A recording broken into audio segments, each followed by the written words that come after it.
Hey everybody, welcome to the Dodgeball Marketing Podcast. This is episode 74, Getting the Most Value from Your Content Strategy. I am Michael. This is Chris. Hey, Chris. I didn't see you there. I did see you there. Why don't you get us started? What's number one today in getting the most value from your content strategy? Yeah. So number one, we have start with your customer's pain and develop topics from there. We talk about this a lot, but people go to websites, people go to search engines to search for content because they have a problem that needs to be solved, because they have a pain. So there's really no other way to develop content other than to solve people's problems and answer their questions. That's really it. Well, there's the bad way to do it of just talking about very niche information, specifications of your products and services. Right. So that's company focused. So be problem focused. And honestly, what I think that there's no quicker way to develop trust in someone than to let them know that you understand their problem. So when you're talking about their problem, you're instantly garnering their trust. So that should be the focus of any content marketing program. Is yes, you want traffic. Sure, you want placements on search engines. You want that traffic. But at the end of the day, you want this person here that could possibly do business with you to know about you and like you and trust you. Yeah. So that content's really a way to demonstrate your expertise through solving their pain points. Right. And I would even say it's more important. It's more important to establish that trust than to demonstrate your expertise. If you understand their problem, the benefit, the effect of that is you're going to come off as an expert, but really focus in on their problem and they're going to instantly trust you. And then it won't matter. Then it won't matter if you're like the top expert or not. You know what I mean? Yeah. If you have someone coming in that's saying like, that's talking about your problem in the way that says to them, you understand their problem. Yeah. It doesn't matter if you're like the top expert in your field. Right. So like understanding their problem could even include things like using the language they use for their pain, as opposed to jargon or whatever. Sure. So that's number one. Start with your customer's pain in mind. Develop all of your content ideas around that, and you can't go wrong. Yeah, that's a good one. Next up, align your content strategy with your top nav and your footer nav. So this is part of content planning, and it should start with, like we said in the first segment, what pain points your customers have that would drive them to consider your products or services. So the more your top nav on your website, any kind of getting around the website and finding stuff that's in the typically now the header of a website, and often repeated or some version of it repeated in the footer. The more that can be built around the categories of your customers' needs, the more the website is going to gain traction in search engines around those topics. And the more all the subject matter on your website is going to support those topics and make it clear to search engines what your website's about. Right. And so, a common situation for us when a company comes to us and they're moving their internet marketing to Dodgeball SEO or the parent company GoEps is often their top nav is, I'll give you a pretty typical situation: home, about us, our philosophy, our past successes, contact us, services.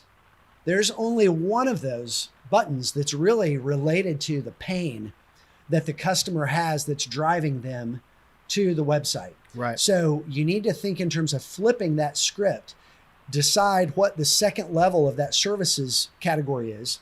And you may say, oh yeah, we've got 4 categories of business. Those are the only 4 things that we do.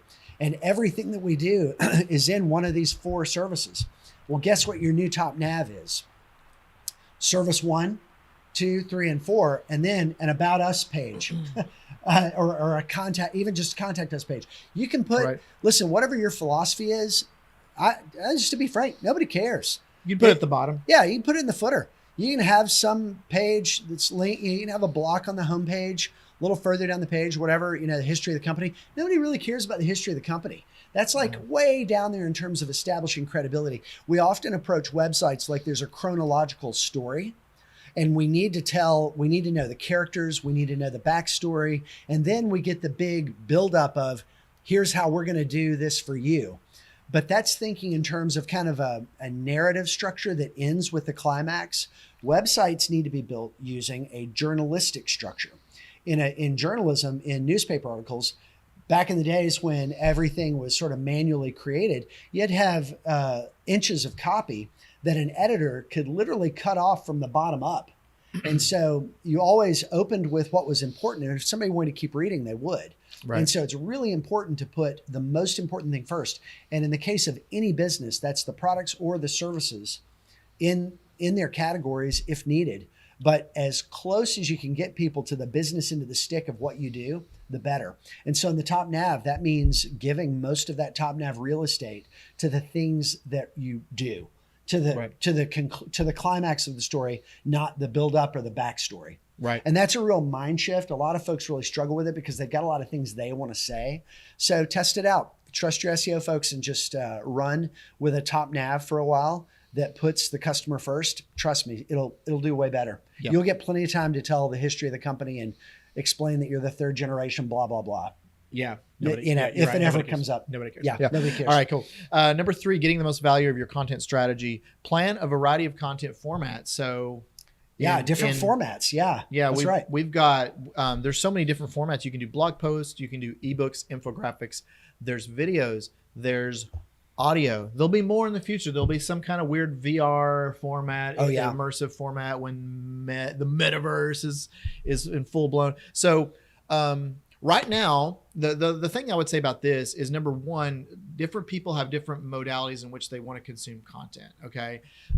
You'll notice on sites like Kickstarter or other crowdfunding sites, they always have a video up top for the pitch for the crowdfunding item, but there's always a story portion underneath it that basically articulates the same thing. Why? Because some people want to read, some people want to watch.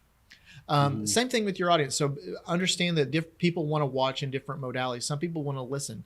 So right now, the apex predator of content is video, because all other forms of content can be derivative of that. So this is a video podcast, which will be the audio, which will be a blog post, which might work its way into an ebook over on dodgeballmarketing.com. Or dodgeballseo.com. Mm-hmm. So don't let all those different modalities intimidate you.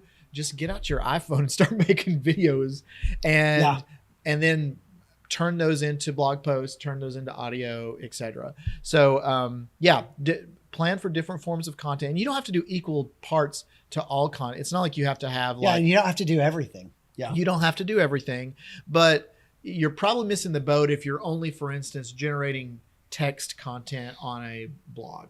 Yeah. There's a lot more to be had than that. So think about how people want to consume content and make content around those modalities. Yeah. And part 2 of this segment is plan a variety of content formats, videos and podcasts. We want to add a second segment for this because this can be a really tough category to break into if you've never done it. But we're just seeing a lot of good traction out of these rich formats. You're right. Video is kind of, I think, the giant. I feel like podcasting, in the early days of podcasting, it got really hot for a while and then it cooled off. And then a few years later, it came back in a way that was really different. And it hasn't let up since that resurgence. Yeah. I remember listening to podcasts in 2006 and 2007. Yeah. Back when it was podcast because you had to have an When Adam Curry was sort of starting and created the first platform. Yeah. It was weird. It went up and then it went down and then went up again. You're right. It went way down. When it went down, it went way down. Yeah. But what I'm here to say is that podcasting and video are now both established. They're both here to stay. And I would say, like you said, we're watching for whatever the next thing is over the hill, VR experience. So in this segment, what I want to share is a couple of ideas on how to get started. So videos and podcasts, it can be overwhelming. So number one, you already have a video production studio in your pocket. Just remember, turn that thing sideways and get a landscape view. Next up is don't get caught up in thinking things need to be heavily produced. This is especially true with video. I think a lot of people, you often need a professional, but there's a lot of video content that can be more ephemeral. For example, social media posts, where you just say, hey, we're in the new dermatology office. We're really excited to be opening this new location. Here's what the office looks like. Here's the friendly staff. Here's what you can expect. And coming up this week, we've got, this new service that we're offering, and we want you to know about it. Reach out to us today. So that's sort of ephemeral content. You really can produce that in a very lo-fi kind of way and get started so that people are able to cross that barrier of understanding who you are, what kind of experience they're going to have. A lot of the things that you can accomplish with a picture, you can go a lot further and faster with video. Mm-hmm. And it doesn't all have to be professionally produced and part of a real sophisticated plan. And as long as you're not doing harm or violating any of your, your commitments or, whatever, not showing a, customer's face or, violating somebody's HIPAA, as long as you're kind of using just common sense, then these smaller kinds of videos can be out there for a while, and then you can take them down if you kind of shift strategies and get better at over time. So I think with video, the way to think about it is just start doing it. And then Chris, I've really enjoyed podcasting with you. This is our second podcast. We replaced a Search Primer podcast, which was audio only, with this video format when we shifted over to this location and had a better place to shoot. But I would say with podcasting, think in terms of, I would say there are a couple of hacks for getting started with this. Number one, don't put yourself in a category with any celebrity podcasters where you feel like you're competing with them. You're not Oprah, and you don't have to be. You don't have to be Joe Rogan to get into this. There's an audience out there for any subject matter. And if you have like a B2B sales process that you manage and you're doing really technical work, or you have an industry or you have a geographic region for your business, then all of the work that you do to produce content to kind of connect with your audience, that's going to work. It may be a small audience, but if there's any audience at all, anything above zero, it's going to connect over time. I would go into it with the idea of a minimum of 12 episodes. So like one a month for a year before you have any decision about whether or not it's working. And then I would say for any video strategy, very similar, think in terms of a batch of, hey, we're going to produce one video a month until we have a video on our homepage and one on each of our service pages. Mm-hmm. And we're going to kind of do, the most important things first. And then we're going to get into some topical video. So with podcast or video, either of these richer formats that are harder to get started with, I would say lower the threat level by thinking in terms of an initial test batch of 12 that's going to be published over a year as a test before you put pressure on yourself to look at the metrics. Yeah, that's good. All right. Last, we have support your sales and customer nurture programs with your content. So this is the really cool thing about content is you can be double use, right? It can exist out there on a page or on a profile as a hook in the water for SEO or search. And it can also be used to nurture people that are already kind of in your world. So if you have a sales staff or if you have people that are going through your sales process, it's a really good way it's good to clue them into what you're doing on the content side and offer up pieces of content that can answer questions maybe in a more thorough way than even the salesperson can answer them. Mm-hmm. If you have a particular training that would be relevant to this prospect, if you have a particular white paper, so they can manually feed that out to them over email. It's a really good way to, like we were talking about, be more appear more as an authority to your prospects, and just to double dip on that content. Content's not just for getting impressions and clicks on Google.com. Content can be for sales enablement and to nurture people through the sales process and develop that know, like, and trust. So the connection here is make sure if you have sales staff, make sure that they know what content is doing and what gems they can pull out of the content to flow into because it's really, and it makes it, Michael, a good way to reach out to people. So so nobody wants to be reached out and say, hey, just checking in to see if you want to start. Just checking in. Do you need some time on my calendar? Better to check in and say, hey, we actually just filmed this new training on XYZ. Do you want me to send it to you? Yeah. That's a really, that's a different way to reach out than, hey, will you give me money? You got some money for me? I don't know how to talk like that. So yeah, content for sales enablement. It's not just for hooks in the water and SEO. It's also for sales. Yep. So double dip on all of your better, deeper pieces of material that can enable sales. That's awesome. Cool. This has been episode 74 of the Dodgeball Marketing Podcast. Check us out at dodgebalrseo.com and follow us on social medias, Facebook, Twitter, YouTube, LinkedIn, and drop your comments below, subscribe, and we'll see you on the next one. Thanks, everybody.